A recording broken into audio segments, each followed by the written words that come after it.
Bismillahirrahmanirrahim. Assalamualaikum warahmatullahi wabarakatuh. Alhamdulillah wa syukurillah wa la hawla wa la quwata illa billah. Salatu wassalamu ala rasulillah. Amma ba'du. Pertama-tama, marilah kita memanjatkan rasa puji syukur kita kehadirat Allah Subhanahu wa taala, yang mana pada kesempatan ini kita masih dapat kembali melaksanakan atau melanjutkan perkuliahan kita melalui metode daring ini dalam keadaan sehat walafiat, tanpa kekurangan suatu apapun, insyaallah ya. Amin ya rabbal alamin. Kedua kalinya, sholawat teriring salam marilah senantiasa kita sanjungkan kehadiran beliau junjungan kita, suri tauladan kita yang membawa kita dari zaman kegelapan menuju zaman yang terang benderang seperti sekarang ini, yaitu zamannya dinul Islam, beliau Habib Ana wa Nabiyana Muhammad sallallahu alaihi wasallam, yang insyaallah kita semua tanpa terkecuali akan mendapatkan syafaatnya fid dini wa dunya wal akhirah. Amin ya rabbal alamin. Yang selanjutnya, materi kita pada hari ini ya, yaitu pemikiran kalam ya, ulama sudah masuk ulama-ulama modern, yaitu Muhammad Abduh ya dan Muhammad Iqbal ya. Sebetulnya ada juga yang pemikirannya sama, coraknya sama, gurunya sama, yaitu Said Ahmad Khan atau Khan ya. Itu tapi bukan kita tinggal, tapi ya jenengan nanti ngupdate sendirilah untuk Said Ahmad Khan ya. Yang corak pemikirannya sama, gurunya sama, yaitu Jamaluddin Al-Afghani ya. Kalau ini corak pemikiran ini nanti yang masuk ke Indonesia yang namanya berkembang jadi Muhammadiyah. Baik. Syekh Muhammad Abduh ini ya, yang pertama itu dilahirkan pada tahun 1894 ya, dan meninggal pada tahun 1905 ya. Jadi kalau seumpamanya Muhammad Abduh ini sekitar 100 tahun yang lalu, 115 tahun yang lalu ya. Orangnya sudah meninggal, tapi karyanya masih bisa kita bahas, pemikirannya masih bisa kita nikmati ya. Riwayat singkat dari Muhammad Abduh ya, yang menjadi pengawal pertemuan kita ya. Jadi Syekh Muhammad Abduh ini ya, nama lengkapnya adalah Muhammad bin Abduh bin Hasan Khairullah ya. Jadi Muhammad Abduh ini ya dilahirkan di desa Mahalat Nasr ya, di Kabupaten Al-Buhairah ya, di Mesir sana ya, yaitu pada tahun 1849 ya.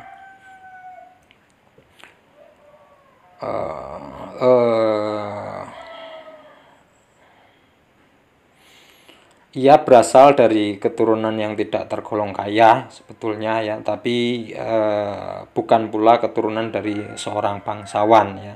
Tapi Muhammad Abduh ini keturunan dari seorang yang mempunyai pengaruh di lingkungannya ya.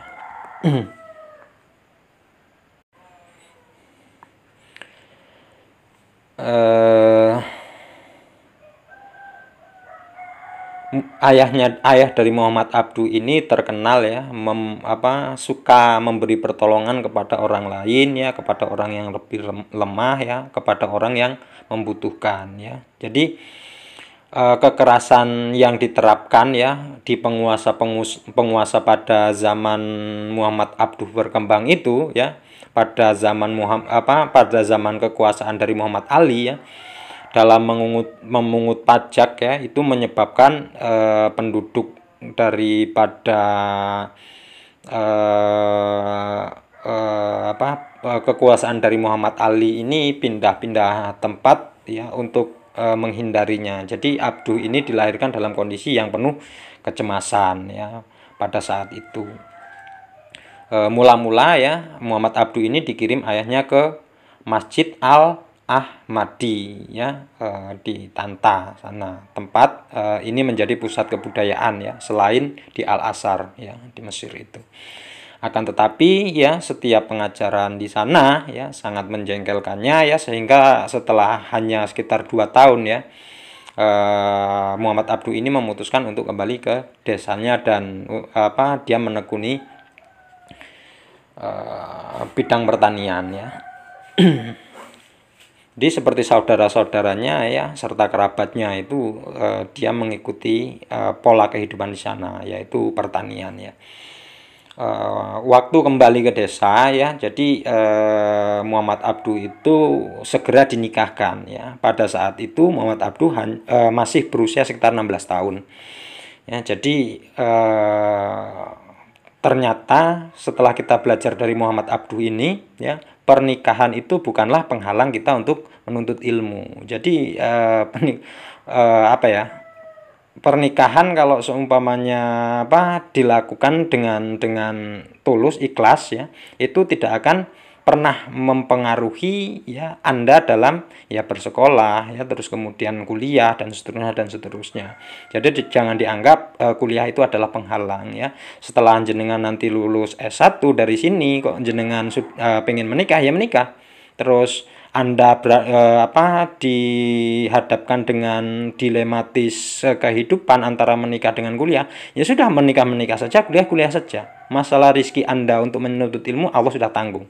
Itu yakin seperti itu ya. Terus kemudian semula ya Muhammad Abduh ini bersikeras untuk tidak melanjutkan studinya tadinya, tetapi akhirnya ya dia kembali belajar atas dorongan dari pamannya, yaitu yang bernama Syekh Darwis ya. Yang Syekh Darwis ini banyak mempengaruhi kehidupan Muhammad Abduh sebelum bertemu dengan Jamaluddin Al-Afghani ya. Jamaluddin Al-Afghani ini adalah tokoh yang melahirkan pemikiran yang sangat luar biasa, sehingga pemikirannya itu sampai ke beberapa negara termasuk ke Indonesia ya, yang mempengaruhi pemikiran daripada Jamaluddin Al-Afghani ini mempengaruhi banyak tokoh-tokoh besar ya di Indonesia itu, termasuk Kiai Haji Ahmad Dahlan. Terus kemudian yang sangat mempengaruhi ini ya, Jamaluddin Al-Afghani, sampai dengan biografi Jamaluddin Al-Afghani ini diangkat itu Buya Hamka ya. Hamka itu adalah akronim dari Haji Abdul Malik Karim Amrullah. Dan Hamka ini nanti kita bahas dengan tersendiri lah. Saya sangat fan daripada Hamka itu. Nanti insya Allah ya di lain kesempatan kita bahas tersendiri itu Hamka itu. Nanti kalau sudah kita belajar filsafat pendidikan Islam lah insya Allah ya. Atas jasa daripada Jamaluddin Al-Afghani ini ya, terus kemudian Muhammad Abduh itu sampai melampirkan dalam karyanya, yaitu ya Jamaluddin Al-Afghani ini telah membebaskan daripada Muhammad Abduh dari penjara kebodohan ya. Jadi the prison of ignorance kata Muhammad Abduh itu, dan membimbingku menuju ilmu pengetahuan ya. Ini nanti membahas daripada Muhammad Abduh ini sangat sensitif sekali kita ya, karena memang murid-murid dari Jamaluddin Al-Afghani ini semuanya adalah penentang taklid ya. Walaupun dia tidak menafik ya setiap orang itu mesti taklid ya, tapi taklid yang diversikan oleh Jamaluddin Al-Afghani itu bukan taklid yang kita terapkan pada saat ini ya. Taklid ini hanya perbedaan pada kesimpulan dari epistemologi ya. Jadi taklid di sini artinya ikut-ikutan tanpa mengetahui dasarnya ya. Kalau orang NU itu yang namanya taklid itu ikut dawuh daripada orang yang berilmu tapi tidak berhenti begitu saja. Makanya antara kesimpulan makna taklid dari Nahdlatul Ulama dan Muhammadiyah ini sangat beda. Makanya ketika orang mengatakan taklid itu NU punya versi sendiri. Yang disebut taklidnya nggak boleh itu adalah taklid buta. Ya, sementara Muhammadiyah itu mengatakan bahwa yang disebut taklid ya ikut-ikutan tanpa mencari dasarnya. Sebetulnya ini hanya beda pemahaman dari sisi epistemologinya, ya, kesimpulannya. Ya, sebetulnya ini bukan suatu masalah. Ya. Kalau kita ambil esensi dari substansinya, semuanya sama. Semua tidak membolehkan taklid buta. Semua tidak boleh membiarkan akal ini diam. Ya, sehingga dia nanti berada ke dunia terbawa kepada dunia kelam dan enjoy saja ya. Ini sama-sama ke sana sebetulnya ya. Cuman yang dimaksud taklid di sini ya menurut Muhammad Abduh dan kawan-kawan itu taklid yang dia ikut-ikutan tanpa mengetahui dasarnya ya. Ini harus kita sepakati dulu.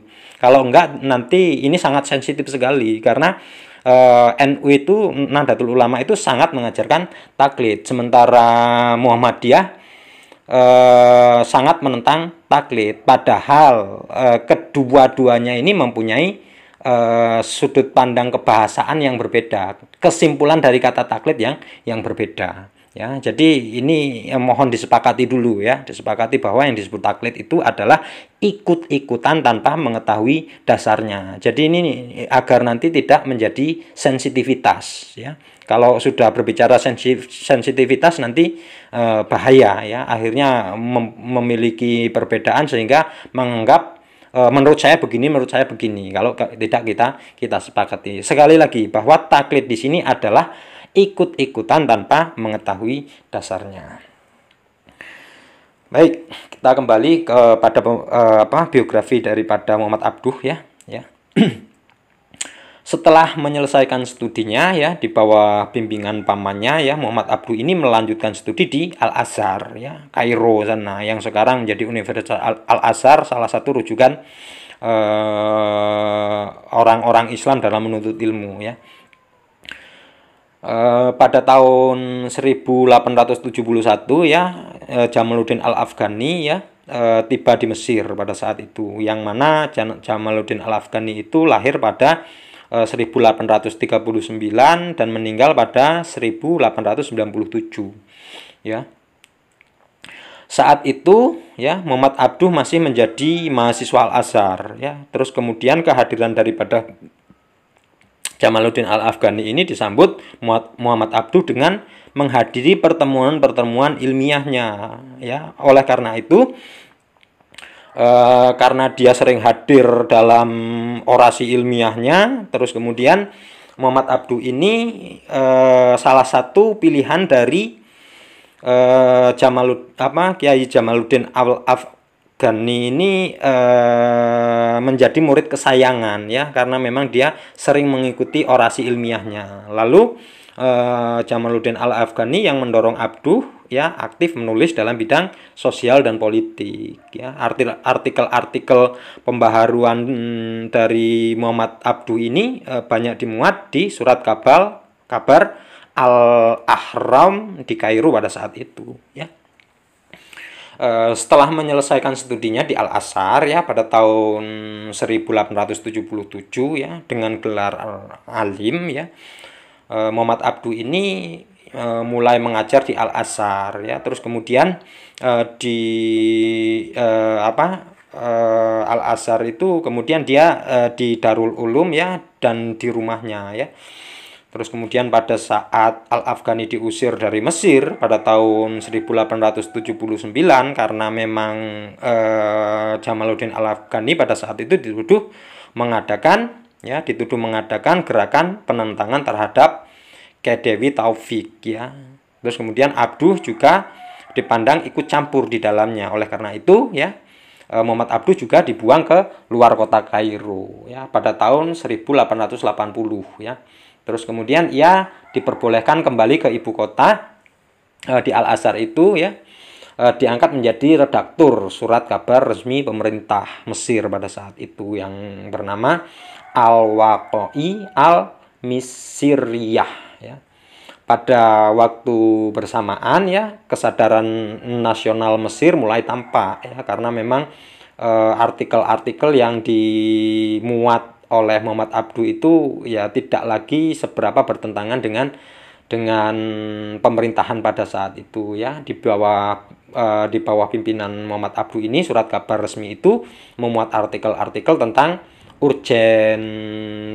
urgenitas nasional Mesir ya, di samping berita-berita resmi. Jadi urgenitas nasionalisme, urgen itu dalam kamus bahasa Indonesia KBBI artinya tertekan pada. Jadi Muhammad Abduh ini artikelnya lebih menekankan pada nasionalisme di Mesir ya, di samping berita resmi pada yang mendukung program pemerintah ya. Jadi nasionalisme itu dianggap Muhammad Abduh bahwa kalau negara ingin maju, ingin berkembang, kita harus punya jiwa nasionalis ya. Setelah revolusi Urabi ya, pada tahun 1882 ya, yang berakhir dengan kegagalan ya, Abduh ya ketika itu masih memimpin surat kabar Al-Waqai ya. Terus kemudian Abduh ini dituduh terlibat dalam revolusi besar tersebut, sehingga pemerintah Mesir memutuskan untuk mengasingkannya selama 3 tahun ya, dengan memberi hak kepadanya untuk memilih tempat pengasingannya. Diasingkan tapi boleh memilih tempat di mana dia diasingkan, karena memang melihat kapasitas dan kualitas Muhammad Abduh ini sebagai tokoh yang besar ya.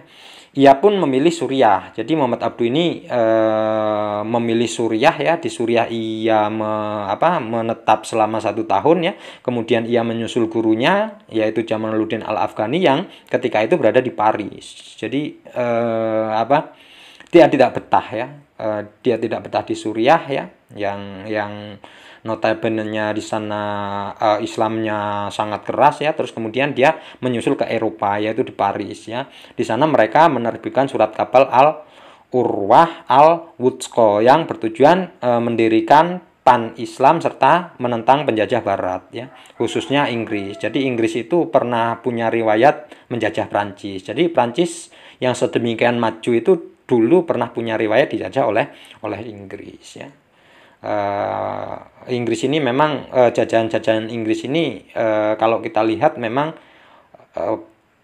perkembangannya cenderung lebih pesat daripada jajahan-jajahan dari negara lain ya. Portugis, Belanda ya, itu cenderung lambat ketimbang Inggris ya. Kalau di Asia Tenggara ini yang punya jajahan Inggris kan di Malaysia itu kan negara persemakmuran dengan Inggris, makanya dia kemajuannya pesat ya. Inggris ini lebih menekankan ke pendidikan daripada pembangunan. Kalau Belanda itu di pembangunan, makanya Belanda itu tinggalannya di Indonesia itu banyak sekali, terutama di bangunan-bangunan. Kemudian tahun 1885 ini Abduh diutus oleh surat kabar tersebut ke Inggris ya, untuk menemui tokoh-tokoh negara itu yang bersimpati kepada rakyat Mesir ya. Terus kemudian di akhirnya pada tahun 1899 Abduh diangkat menjadi mufti Mesir ya. Kedudukan tinggi itu dipegangnya sampai ia meninggal dunia pada tahun 1905 ya, 1905 sampai sekarang itu sekitar 105 tahun ya. Sekarang kan 2020 itu. Baik, itu adalah sedikit atau sejarah singkat dari Muhammad Abduh. Kemudian mari kita lihat pemikiran-pemikiran Muhammad Abduh ini dalam bab kalam ya. Yang pertama ya, menurut Muhammad Abduh itu kedudukan akal dan fungsi wahyu ya. Menurut Muhammad Abduh ya, kedudukan akal dan fungsi wahyu menurut Muhammad Abduh ya. paling tidak ada dua persoalan pokok yang menjadi fokus pemikiran Abduh ya. Ya sebagaimana yang diakui daripada Muhammad Abduh itu, yang pertama membebaskan akal pikiran dari belenggu taklid ya. Taklid, ingat, taklid ini adalah taklid buta ya. Taklid yang sama sekali tidak mengikuti taklid ini yang mengikuti daripada orang yang menjadi panutannya dengan tidak mencari kebenaran berdasarkan sumber utama, yaitu Al-Quran dan Al-Hadis. Ini pengertiannya ya, sekali lagi ini sangat sensitif masalahnya ya. Jadi sekali lagi saya ulangi ya, membebaskan akal pikiran dari belenggu-belenggu taklid yang menghambat perkembangan pengetahuan agama sebagaimana hak salaf al-ummah ya. Jadi ulama sebelum abad ketiga Hijriah itu, sebelum timbul perpecahan, yaitu memahami langsung dari sumber pokok Al-Qur'an ya. Jadi Muhammad Abduh ini kita itu dilarang taklid ya, dilarang mengikut-ikuti ya. Kalau kita tidak paham dari sumber utamanya. Jadi sumber utama dulu itu yang perlu kita pelajari. Jadi sumber utama kita pelajari, baru kita mengkorelasikan ya, atau merelevansikan dengan pemikiran-pemikiran para ulama terdahulu ya. Ini yang disebut dengan kesimpulannya berada di depan, yang disebut dengan define clause ya. Define clause. Terus yang kedua, jadi Muhammad Abduh ini memperbaiki gaya bahasa Arab ya, baik yang digunakan dalam percakapan resmi ya, di kantor-kantor pemerintahan ataupun dalam tulisan-tulisan di media massa. Jadi Muhammad Abduh ini sangat berperan sekali ya dalam pembuatan tulisan-tulisan ya, termasuk kitab-kitab yang dikaji itu terutama dalam bidang kebahasaan ya. Jadi Muhammad Abduh itu sangat peduli sekali dengan tata bahasa, sehingga sampai sekarang tata bahasa di Mesir itu, tata bahasa Arab ya sangat mirip ya dengan bahasa Arab yang digunakan oleh orang-orang Arab.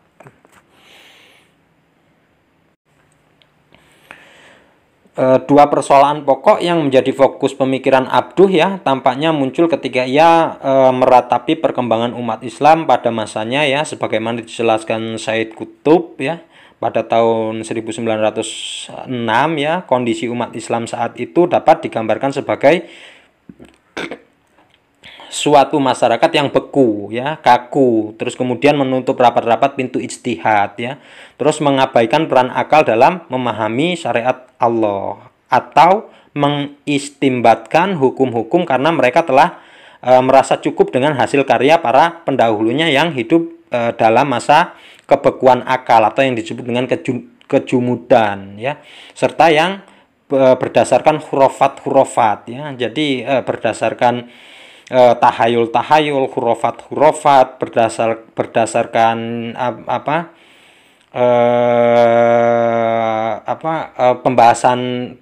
pembahasan ya yang gaib yang sama sekali tidak masuk akal ya.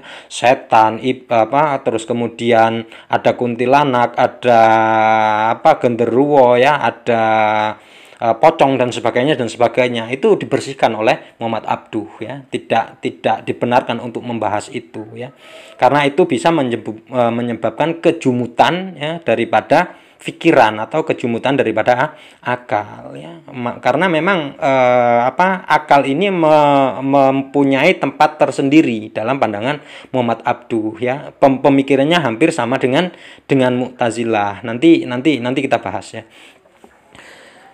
Atas dasar kedua fokus pikirannya itu ya, jadi Muhammad Abduh ini memberikan peran yang sangat besar pada akal ya. Begitu besarnya peran yang diberikan olehnya ya, sehingga kata Harun Nasution ya menyimpulkan bahwa Muhammad Abduh ini memberikan kekuatan yang lebih tinggi pada akal daripada Mu'tazilah. Mu'tazilah sudah mendewakan akal. Terus kemudian Muhammad Abduh ini lebih daripada itu, karena memang ya lagi-lagi ad-dinu wal aqlu ya. afala ta'lamun, afala ta'qilun, afala tadzakarun, itu kan fungsi akal semua ya. Kalau seumpamanya akal itu tidak mempunyai posisi yang yang strategis dalam kehidupan manusia, diberikan sebuah kebebasan, maka yang akan terjadi adalah sebuah kejumutan menurut Muhammad Abduh ya. Jadi menurut Muhammad Abduh itu akal dapat mengetahui hal-hal paling tidak ada 6, kata Muhammad Abduh. Yang pertama ya, mengetahui Tuhan dan sifat-sifatnya ya. Jadi Tuhan dan sifat-sifatnya ya, pembahasan ini akal yang berfungsi. Kalau akal kita nggak berfungsi, maka kita mengetahui Tuhan itu hanya sebatas doktrin, bukan dari sifat-sifat Tuhan. Nah, ini yang disebut dengan aliran sifatiyah ya, bukan aliran materialistik. Kalau materialistik itu antropomorfisme itu menjelaskan bahwa Tuhan itu secara materi itu bisa digambarkan ya, walaupun Tuhan itu mempunyai satu manusia itu tidak akan pernah sanggup mencapainya ya, kecuali atas seizinya. Dan ini Muhammad Abduh lebih mengarah kepada antropomorfisme yang mengatakan bahwa sifat-sifat Tuhan itu perlu kita pelajari untuk mencapai kepada Tuhan yang sesungguhnya. Itu Muhammad Abduh itu seperti itu. Terus yang kedua, akal ini berfungsi untuk mengetahui keberadaan hidup di akhirat ya. Jadi kehidupan di akhirat itu kalau akal kita nggak bermain ya, maka hukum kausalitasnya tidak bisa kita temukan ya. Jadi kita berbuat baik itu di dunia itu nanti ada akibatnya di apa ya, di akhirat. Itu adalah hukum kausalitas ya. Ada premis mayor, ada premis minor, terus kemudian dari premis mayor ini ditarik digabungkan dengan premis minor, maka akan ditarik kesimpulan. Itu menurut Muhammad Abduh ya. Terus akal ini berfungsi untuk mengetahui yang ketiga ya, untuk mengetahui kebahagiaan jiwa di akhirat bergantung pada mengenal Tuhan dan berbuat baik ya, sedang kesengsaraannya bergantung pada tidak mengenal Tuhan dan perbuatan jahat ya. Man arafa nafsahu faqad arafa rabbahu. Jadi ketika Anda mengenali diri Anda sendiri, maka Anda tentu akan mengenal Tuhan. Barang siapa yang tidak mengenal dirinya, maka dia tidak akan mengenal akan Tuhannya. Dan ini dipraktekkan oleh Muhammad Abduh ya. Jadi kebahagiaan jiwa ya, itu untuk mengenal Tuhan dan dia akan mengarah kepada perbuatan baik. Sedang sebaliknya, kesengsaraan ya bergantung pada tidak mengenal Tuhan dan akan membawa kepada perbuatan jahat ya, karena tidak mengetahui dasar-dasar dari perbuatan baik ya. Yang keempat ya, kewajiban manusia mengenal Tuhan. Jadi akal itu berfungsi untuk manusia mewajibkan dirinya untuk mengenal Tuhan dari sifat-sifatnya itu tadi. Yang pertama ya, dari ya kosmologi ya, kosmologi filsafat yang sudah saya terangkan kemarin. Yang nomor 5, kewajiban manusia untuk berbuat baik dan menjauhi perbuatan jahat untuk kebahagiaannya di akhirat ya. Sementara yang keenam ya, hukum-hukum mengenai kewajiban-kewajiban itu. Jadi hukum-hukum mengenai kewajiban-kewajiban yang harus kita jalankan ya, itu tanpa akal maka kita tidak akan mengetahui ya. Dari kelimanya itu dirangkum dalam yang nomor 6, yaitu hukum-hukum mengenai kewajiban-kewajiban daripada yang diemban oleh manusia, yang dipikul oleh manusia ya. Kewajiban dan tanggung jawab lah paling mudahnya, lebih sederhananya. Kemudian dengan memperhatikan pandangan Muhammad Abduh tentang peran akal ya, dapat diketahui pula ya bagaimana fungsi wahyu baginya ya. Bagi Muhammad Abduh ini ya, wahyu adalah penolong al-mu'in atau yang disebut dengan al-mu'in ya. Kata ini ya pergunakan untuk menjelaskan fungsi wahyu bagi akal manusia. Jadi menurut Muhammad Abduh ini, wahyu menolong akal untuk mengetahui sifat dan keadaan kehidupan dalam alam akhirat ya. mengatur kehidupan masyarakat ya atas dasar prinsip-prinsip umum yang dibawanya. Terus kemudian menyempurnakan pengetahuan akal tentang Tuhan dan sifat-sifatnya ya, dan mengetahui cara beribadah serta berterima kasih kepada Tuhan. Itu adalah fungsi dari akal ya. Terus kemudian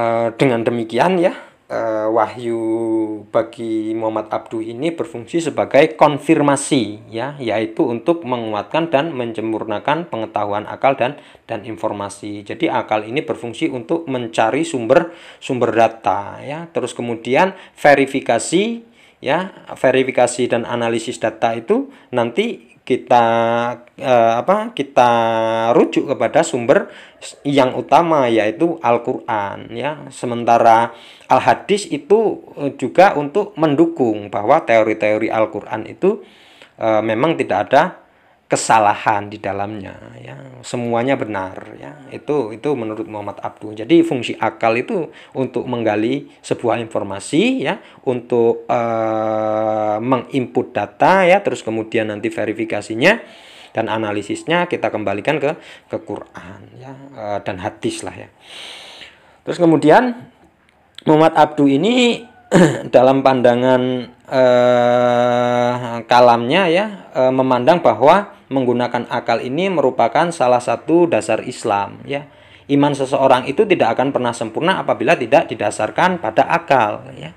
Islam menurut agama yang pertama kali mengikat persaudaraan antara akal dan agama. Jadi Islam itu menurut Muhammad Abduh itu akalnya main ya, tauhidnya juga main. Akalnya main, agamanya juga main. Akalnya main, kepasrahannya juga main. Dua-duanya harus berjalan beriringan. Sekali lagi, tidak akal melulu, tapi tidak menyertakan tauhid atau konsekuensi teologinya ya. Jadi semuanya harus berjalan ya.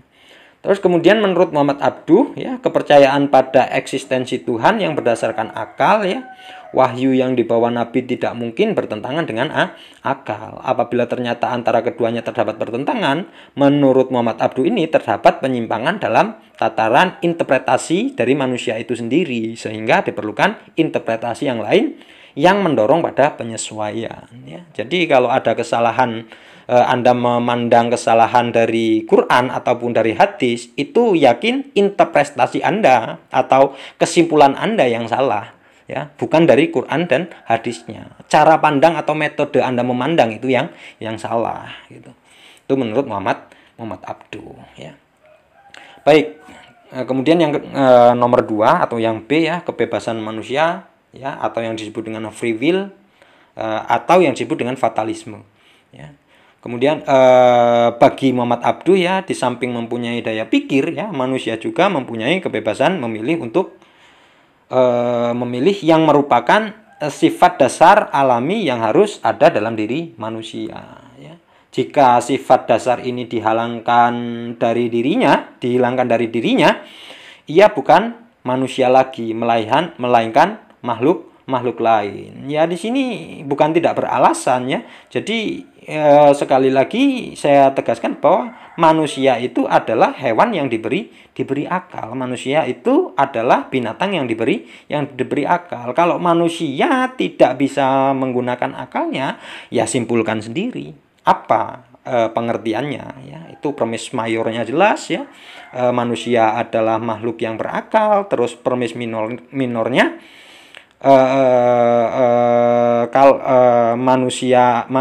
premis mayornya manusia adalah hewan yang berakal, premis minornya manusia tidak berakal. Berarti antara premis mayor dan premis minor silahkan sampean simpulkan sendiri. Berarti manusia itu sama dengan titik-titik ya, sampean yang menjawab sendiri.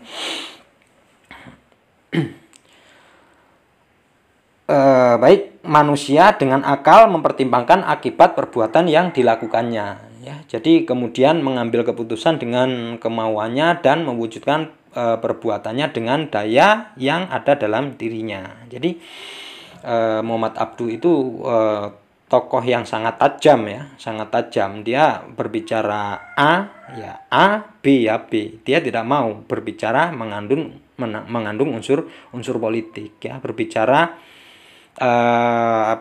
berbuat baik karena politik identitas. Itu Muhammad Abduh tidak seperti itu ya.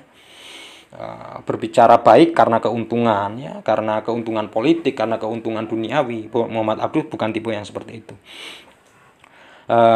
Karena manusia menurut hukum alam dan sunatullah menurut Muhammad Abduh mempunyai kebebasan dalam kemauan dan daya untuk mewujudkan kemauan itu ya. Paham perbuatan yang dipaksakan atau manusia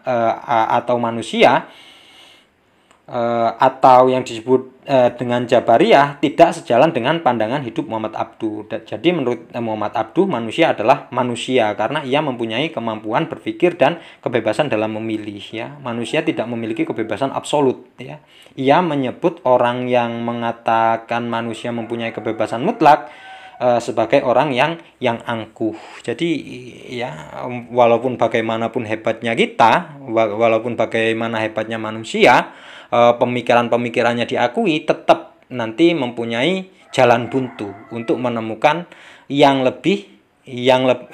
kemauan yang lebih kita inginkan ya, pengetahuan yang lebih kita inginkan. Ya sekali lagi, ilmu kita itu fakultatif ya. Fakultatif itu sesuai dengan fakultasnya. Kalau kita jurusan pendidikan ya, ilmu kita hanya ruang lingkup pendidikan. Makanya ketika kita jurusan pendidikan nggak usah sok tahu dalam hal politik ya, karena itu akan menjerumuskan Anda. Karena ilmu itu fakultatif. Kalau Anda pendidikan saja ya, pendidikan saja setelah fakultas atau setelah fakultatif itu masih dibagi kepada program studi ya. Pendidikan misalkan, pendidikan itu banyak, ada matematika, ada pendidikan IPS, ada pendidikan agama ya. Agama saja nanti agama masih dibedakan, pendidikan agama Islam, agama Kristen ya. Agama Islam nanti juga ada konsentrasinya ya. Agama Islam itu Anda akan diperkuat di fikihnya, atau Anda akan diperkuat di sejarah kebudayaannya, atau Anda diperkuat di bidang akidah akhlaknya ya. Setidaknya ada 5 konsentrasi itu kalau pendidikan agama Islam. Makanya ketika Anda di jurusan pendidikan, nggak usah sok-sok ikut ya, sok-sok tahu tentang dunia perpolitikan. Karena sekali lagi ilmu Anda, fakultas Anda di fakultas pendidikan. Ya, kalau Anda di pendidikan agama terus Anda geser-geser sedikit ke Anda bisa sedikit bahasa Inggris ya, itulah nggak masalah. Itu agak keluar tapi masih satu jalur lah ya, satu fakultas ya, fakultas tadris ya, fakultas pendidikan. Tapi kalau sudah ke politik itu bukan fakultas Anda ya. Lebih baik Anda ya, walaupun nggak ditinggalkan ya, tapi minimal Anda tidak berteori tentang politik lah. Karena itu bukan fakultas Anda, itu bukan kemampuan atau keahlian Anda. Baik, itu yang kebebasan manusia atau free will bagi Muhammad Abduh.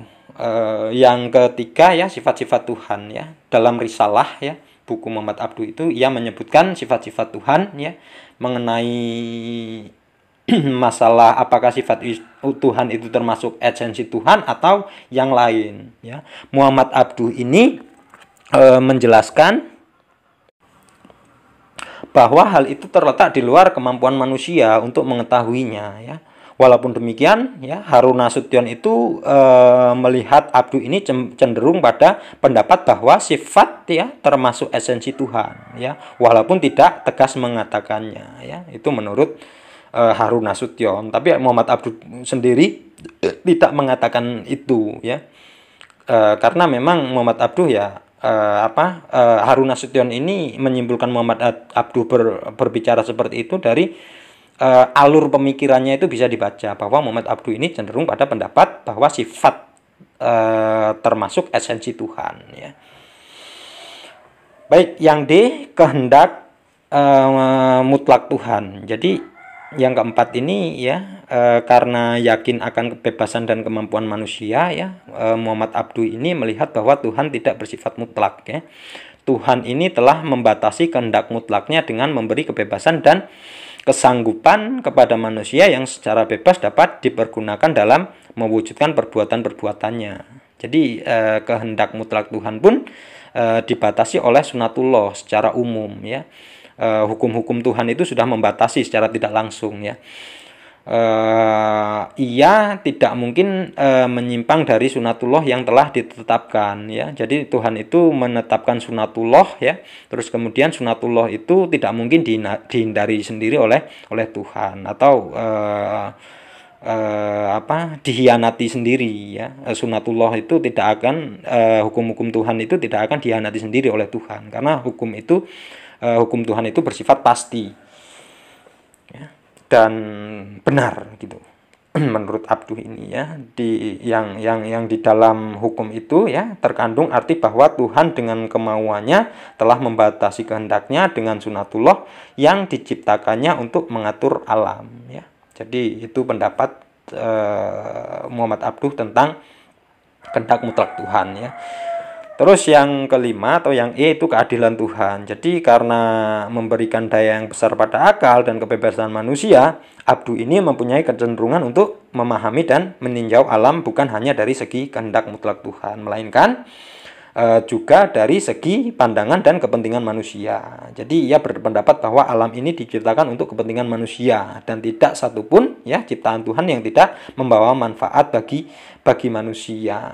Jadi Robbana ma khalaqta hadza batila subhanaka fakina adzabannar ya. Jadi tidaklah engkau menciptakan semua ini dengan sia-sia ya. Maka peliharalah kami dari azab api neraka. Itu adalah salah satu surat wahyu Tuhan yang mengatakan itu, dan ini yang mendasari daripada pemikiran Muhammad Abduh kepada keadilan Tuhan.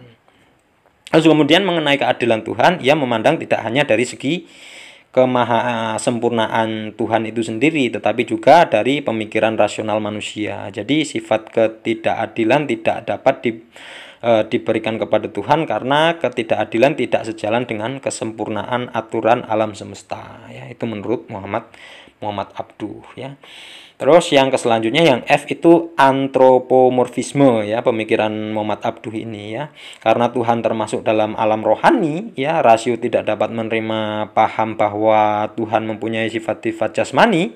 Abduh yang memberi kekuatan besar pada akal berpendapat bahwa ya tidak mungkinlah esensi dan sifat-sifat Tuhan mengambil bentuk tubuh atau roh makhluk di alam ini ya. Kata-kata wajah, terus kemudian tangan, kemudian duduk dan sebagainya harus dipahami sesuai dengan pengertian yang diberikan orang Arab kepadanya ya.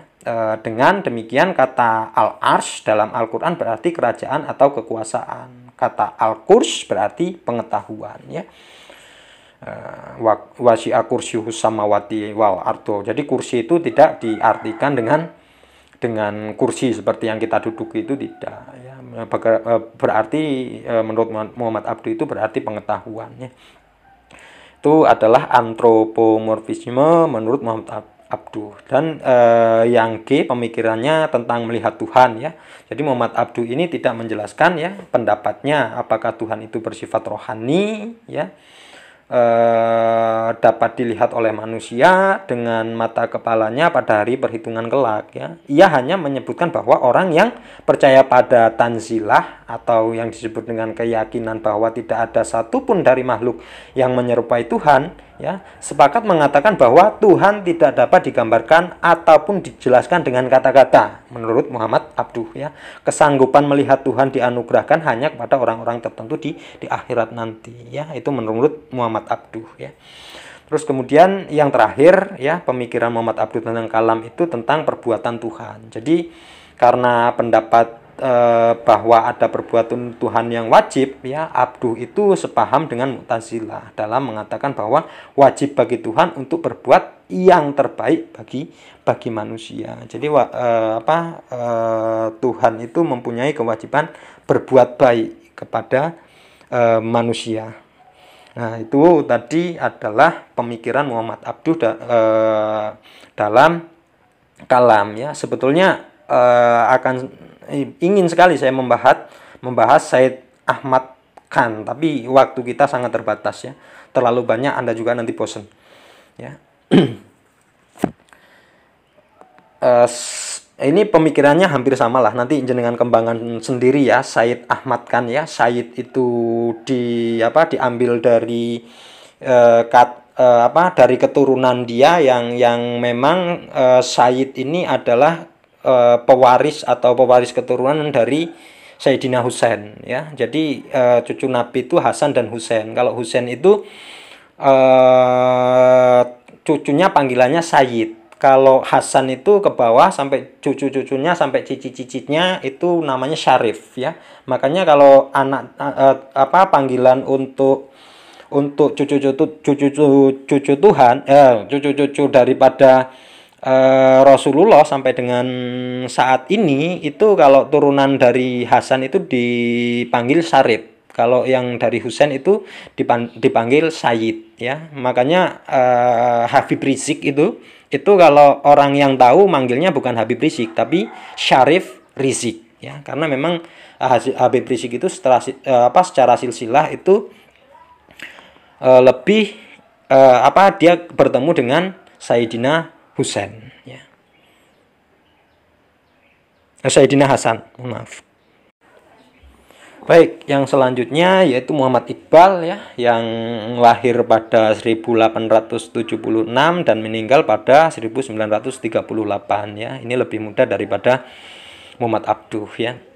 Riwayat hidup singkat Muhammad Iqbal ya. Jadi Muhammad Iqbal ini lahir di Sialkot ya pada tahun 1876 ya.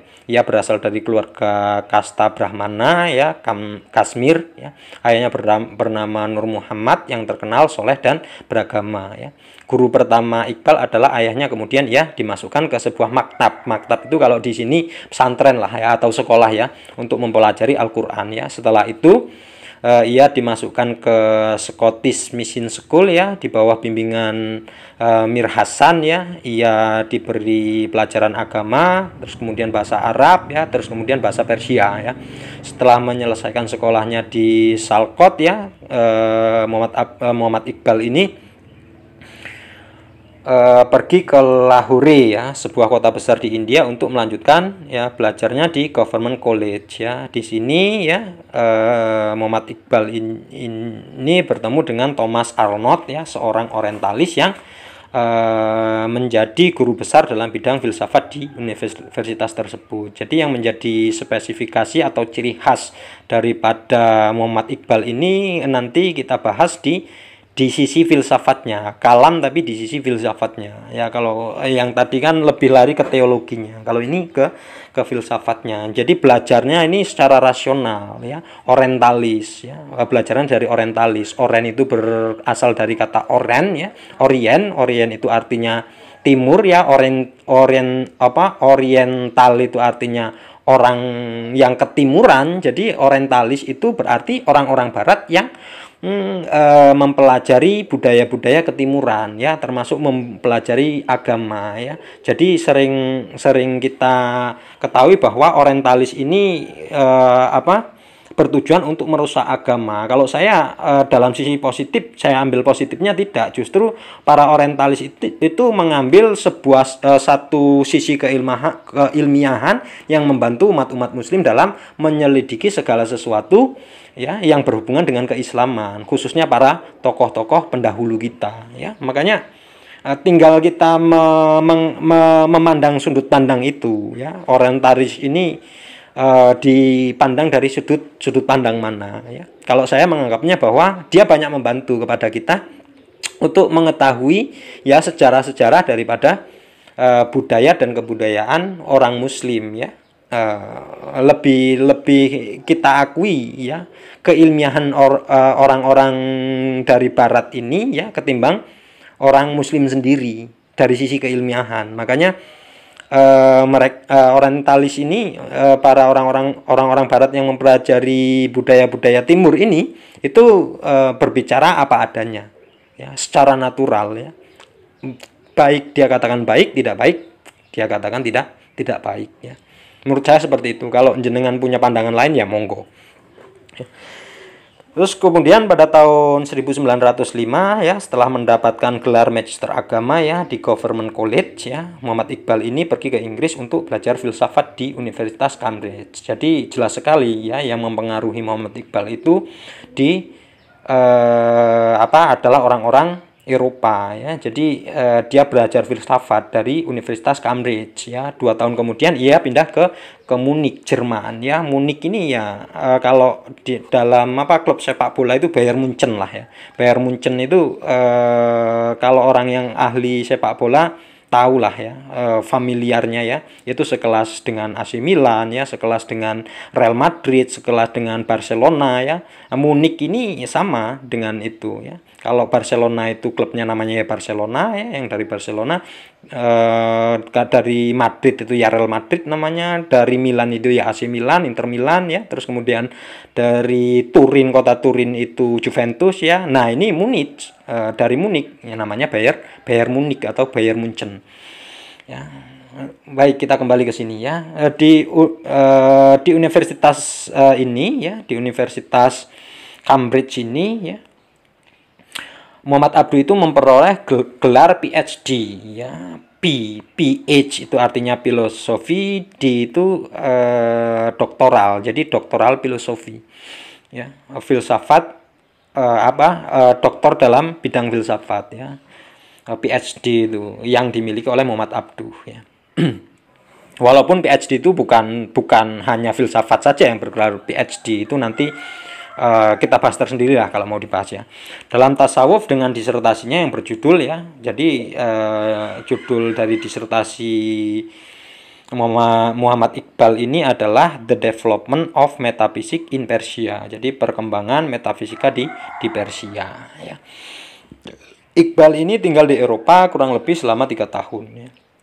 Sekembalinya dari Munich ya, ia menjadi advokat ya, di samping sebagai seorang dosen ya. Buku yang berjudul The Reconstruction of Religious Thought in Islam adalah kumpulan ya dari ceramah-ceramah sejak tahun 1982 dan merupakan karya terbesar dalam bidang filsafat ya, yang dimiliki oleh Muhammad Iqbal itu ya. Pada tahun 1930 ya, Muhammad Iqbal itu memasuki bidang politik dan menjadi ketua konferensi tahunan Liga Muslim di Allahabad ya.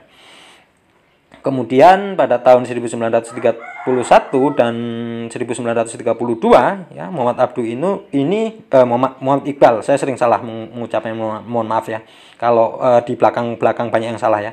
Muhammad Iqbal ini ikut dalam konferensi meja bundar di London yang membahas konstitusi baru bagi India ya. Pada bulan Oktober tahun 1933 ia diundang ke Afghanistan untuk membicarakan pembentukan Universitas Kabul ya. Pada tahun 1935 ia jatuh sakit dan bertambah parah setelah istrinya meninggal dunia pada tahun itu pula, dan ia meninggal pada tanggal 20 April tahun 1935. Jadi ini adalah wakil daripada cinta sejati kalau orang-orang sekarang ya, sehidup semati ya. Istrinya meninggal, tidak lama kemudian Muhammad Iqbal juga ikut meninggal. Ya, itu kalau Anda baper tapi ya. Terus yang pertama riwayat ya, yang kedua pemikiran kalam Muhammad Iqbal ya.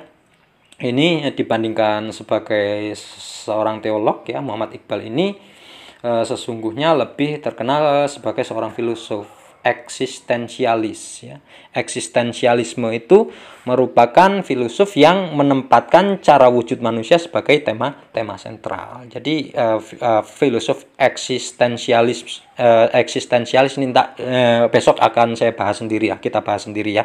Kita kan ada mata kuliah filsafat umum itu tentang eksistensialisme ya, pragmatisme, positivisme. Nanti kan ada pembahasan khusus tentang eksistensialis. Nanti kita bahas ya. Dan Muhammad Abduh ini termasuk orang yang condong kepada eksistensialis ya. Oleh karena dia lebih condong kepada eksistensialis ya, kesulitan untuk menemukan pandangan-pandangannya mengenai wacana-wacana kalam klasik seperti fungsi akal dan wahyu, perbuatan Tuhan, terus kemudian perbuatan manusia ya, dan kewajiban-kewajiban Tuhan ya. Itu bukan berarti ia tidak sama sekali menyinggung ilmu kalam ya, sebagaimana akan terlihat nanti ya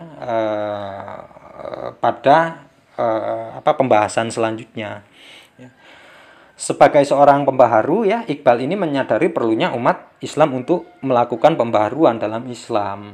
Ya, agar apa? Agar dapat keluar dari kemundurannya. Kemunduran umat Islam ini menurut Muhammad Iqbal ya disebabkan kebekuan umat Islam dalam pemikiran dan ditutupnya pintu ijtihad. Ya. Masih satu pemikiran kan itu dengan Muhammad Abduh tadi ya. Mereka seperti kaum konservatif ya, menolak kebiasaan berpikir rasional ya, kaum Mu'tazilah, karena hal tersebut dianggap akan membawa pada disintegrasi umat Islam dan membahayakan kestabilan politik mereka ya. Jadi itu menurut Muhammad Iqbal yang hampir sama dengan pemikiran Muhammad Abduh ya. Hal ini yang dianggap sebagai penyimpangan dari semangat Islam ya, semangat dinamis dan kreatif ya. Jadi Islam itu tidak statis menurut Muhammad Abduh, tetapi dapat disesuaikan dengan perkembangan zaman. Jadi pintu ijtihad menurut Muhammad Abduh tidak pernah tertutup, karena ijtihad merupakan ciri dari dinamika yang harus dilambangkan dalam Islam ya. Lebih jauh ia menegaskan bahwa syariat pada prinsipnya tidak statis ya, tetapi merupakan alat untuk merespon kebutuhan individu dan masyarakat, karena Islam selalu mendorong terwujudnya perkembangan. Itu menurut Muhammad Iqbal. Ya. Islam dalam pandangan Iqbal ya menolak konsep lama yang mengatakan bahwa alam bersifat statis ya. Islam itu menurut Muhammad Iqbal ini mempertanyakan konsep dinamis dan mengakui adanya gerak perubahan dalam kehidupan sosial manusia. Oleh karena itu ya, manusia dengan kemampuan khutinya ya harus menciptakan perubahan. Besarnya penghargaan Iqbal terhadap gerak dan perbuatan ini ya membuat pemahaman yang dinamis tentang Al-Quran dan hukum-hukum Islam ya. Tujuan diturunkannya Al-Quran itu menurut Muhammad Iqbal itu untuk membangkitkan kesadaran manusia sehingga mampu menerjemahkan dan menjabarkan nas-nas Al-Quran yang masih global dalam realitas kehidupan dengan kemampuan nalar manusia dan dinamika masyarakat yang selalu berubah ya. Inilah yang dalam rumus fikih disebut ijtihad, yang oleh Iqbal ya disebut sebagai prinsip gerak dalam struktur Islam ya. Oleh karena itu, untuk mengembalikan semangat dinamika Islam ya dalam rangka membuang kekakuan dan kejumudan hukum Islam, ijtihad harus dialihkan menjadi ijtihad kolektif menurut Muhammad Iqbal ya. Jadi peralihan kekuasaan ijtihad individu yang mewakili mazhab tertentu kepada lembaga legislatif ya, legislatif Islam adalah satu-satunya bentuk yang paling tepat untuk menggerakkan spirit dalam sistem hukum Islam yang selama ini hilang dari umat Islam, dan menyerukan kepada kaum muslim agar menerima dan mengembangkan lebih lanjut hasil-hasil rasionalisme tersebut ya. Kemudian pemikiran dari kalam itu terbagi menjadi 5 paling enggak ya, 5 ya menurut Muhammad Abduh ini. Yang pertama hakikat teologi ya. Jadi hakikat teologi secara umum ya, bahwa Iqbal ini melihat teologi sebagai ilmu yang berdimensi keimanan ya, mendasarkan pada esensi tauhid ya. Atau yang disebut tauhid itu bisa diartikan secara universal dan inklusivistik ya, yang di dalamnya memuat jiwa yang bergerak berupa persamaan, terus kemudian kesetiakawanan ya, terus kebebas merdekaan ya. Jadi pandangannya tentang ontologi teologi ya membuatnya berhasil melihat adanya anomali atau yang disebut dengan penyimpangan ya, yang melekat dalam literatur ilmu kalam klasik ya.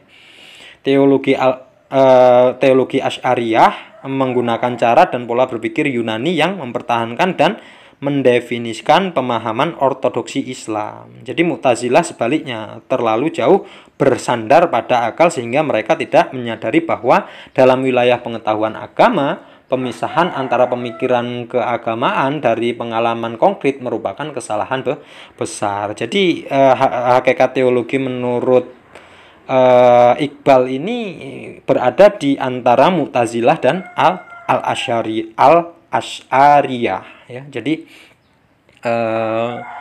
manzilatun baina manzilataini ya. Jadi duduk di antara dua perkara ya.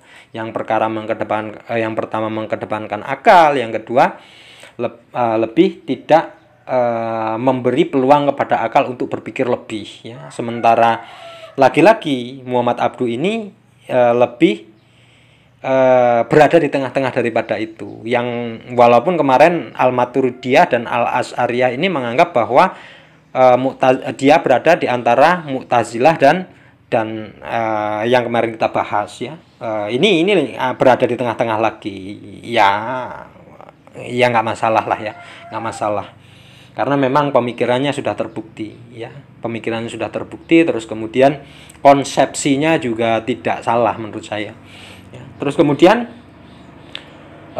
yang A hakikat teologi tadi, yang B pembuktian Tuhan ya. Jadi dalam membuktikan eksistensi Tuhan ya, Iqbal ini menolak argumen kosmologis ya ataupun ontologis ya. Ia juga menolak argumen teleologis ya, yang berusaha membuktikan eksistensi Tuhan yang mengatur ciptaannya dari sebelah luar ya. Meskipun demikian ia menerima landasan teologis yang imanen atau yang tetap ada ya. Untuk menopang hal itu Iqbal menolak pandangan yang statis meter serta menerima pandangan Whitehead ya sebagai struktur kejadian ya dalam aliran dinamis yang tidak berhenti ya. Karakter nyata konsep tersebut ditemukan Iqbal dalam jangka waktu murni ya. Jangka waktu murninya Bergson ya.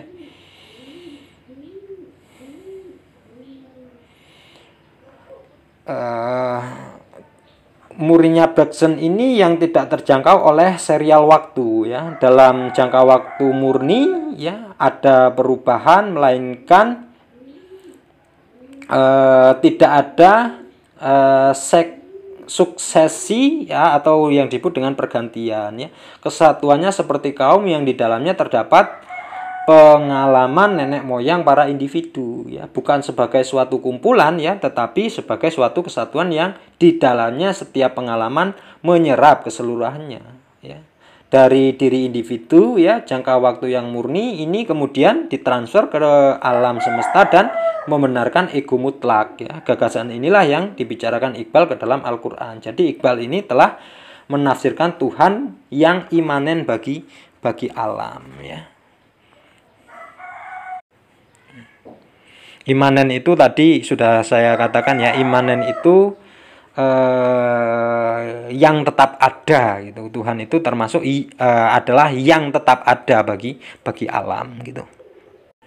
Baik, sedikit lagi ya, jati diri manusia ya. Jadi paham dinamisme Iqbal ini berpengaruh benar ya terhadap jati diri manusia ya. Penelusuran terhadap pendapatnya tentang persoalan ini dapat dilihat dari konsepnya tentang ego ya.